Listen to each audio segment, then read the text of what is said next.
அம்மா அப்பா மாதிரி வக்கு இல்லாம ஓசி சோறு சாப்பிட வந்து நினைச்சியா? இனி ஒரு வார்த்தை பேசினா உனக்கு அசிங்கமாயிரும். உனக்கு தான் கல்யாணம் ஆயிடுச்சுல, உன் புருஷன் வீட்டுக்கு போக வேண்டியதானே. இங்கேயே ஓசி சோறு சாப்பிட வர? எங்கம்மா கிளம்பிட்ட?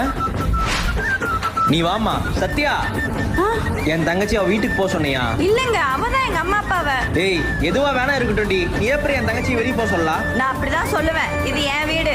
அடி செருப்பால உன் வீடா? என்னடி கொடுத்து அனுப்பிச்சாங்க உங்க வீட்டுல? என் தங்கச்சிக்கு 100 பவுன் போட்டு ராணி மாதிரி கல்யாணம் பண்ணி கொடுத்தோம். அன்னைக்கு எங்க வீட்டுல நகை பத்தி கேட்டப்போ நீங்க தானே வேணாம்னு சொன்னீங்க. ஏய், அன்னைக்கு டீ காபி கேட்கும் போது கூட தான் வேணான்னு சொன்னோம். அன்னைக்கு போட்டு கொடுக்கணுங்கிற அறிவு இருந்துச்சுல, அந்த அறிவு என் நகைக்கு இல்லாம போச்சு. நீங்க ஆம்பளை தானே, அன்னைக்கு நகையை வேணாம்னு சொல்லிட்டு இன்னைக்கு பொட்ட மாதிரி நகைக்கு சண்டை போடுறீங்க. என்ன நக்கல் மயிரா பேசிட்டு இருக்க? வெளியே போடி. இங்க எல்லா பொண்ணுங்க வாழ்க்கையிலயும் நகை வரதட்சணைங்கிற பேர்ல பொண்ணுங்க வழி அனுபவிச்சுட்டு தான் இருக்காங்க. இல்லைன்னு சொன்னாலும் அதுதான் உண்மை. அக்கா அசையாத, அப்படியே நில்லு. ஏன்